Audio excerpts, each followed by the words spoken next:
Hey, gorgeous people. Welcome back to the Film Frontline. I'm so hyped you're here today because we are diving into a piece of music history that is absolute gold.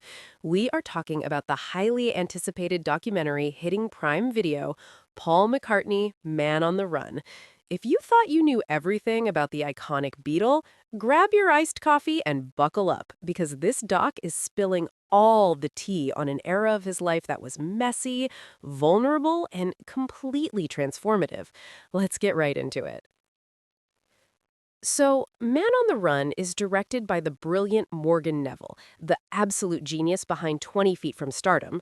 Clocking in at almost 2 hours, this film zeroes in on what is arguably the most divisive and chaotic era of Paul's life, the immediate aftermath of the Beatles' massive, highly publicized breakup.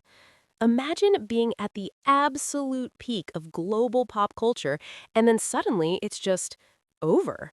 The documentary doesn't shy away from the dark stuff. It gives us a raw, brutally honest look at a man who was genuinely lost. We see Paul grappling with severe depression, completely unsure of what his adult life was supposed to look like now that the boy band era was dead and gone. There are these incredibly intimate moments where he admits he didn't know what to do after his solo album Ram totally flopped. He even opens up about how he bought into the public gaslighting surrounding the end of the Beatles. It is super disarming to hear a living legend talk about hardcore imposter syndrome. But here is where the true girl power shines through, and I am absolutely obsessed with this part of the narrative.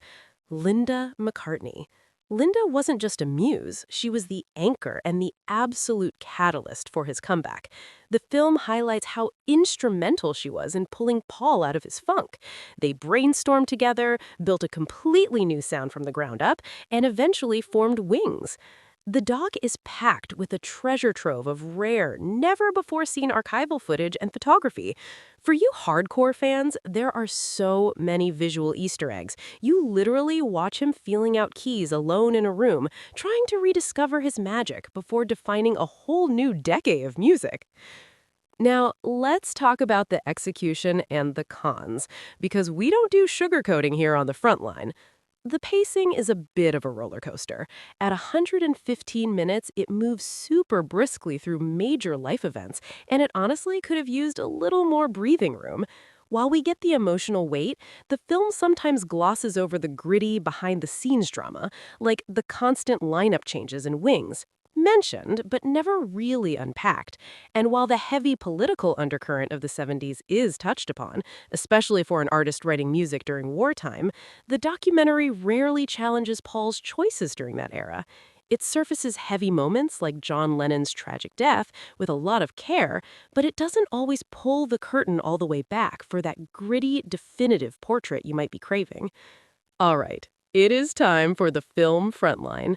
Honestly, I think this documentary is a massive win, even with its slight pacing flaws. What makes Man on the Run so compelling isn't just the iconic soundtrack, it's the humanization of an untouchable icon. We are so used to seeing Paul McCartney as this polished, perfect rock star. Seeing him stripped down, battling his demons, and leaning on his fiercely supportive wife to rebuild his empire from scratch, that is universally relatable, and honestly, so inspiring. It's less of a scandalous pop culture expose and more of a warm, intimate embrace of a complicated artist finding his voice again. So what do you guys think? Does seeing the flawed, vulnerable side of a megastar make you appreciate their art even more? Or do you prefer the polished, perfect illusion? Sound off in the comments below. I want to read all your hot takes. If you loved this deep dive, do your girl a massive favor. Smash that subscribe button, hit the bell icon, and stay tuned to the Film Frontline for more unfiltered, boss-level reviews. Keep loving movies, keep protecting your peace, and I will catch you in the next one. Bye!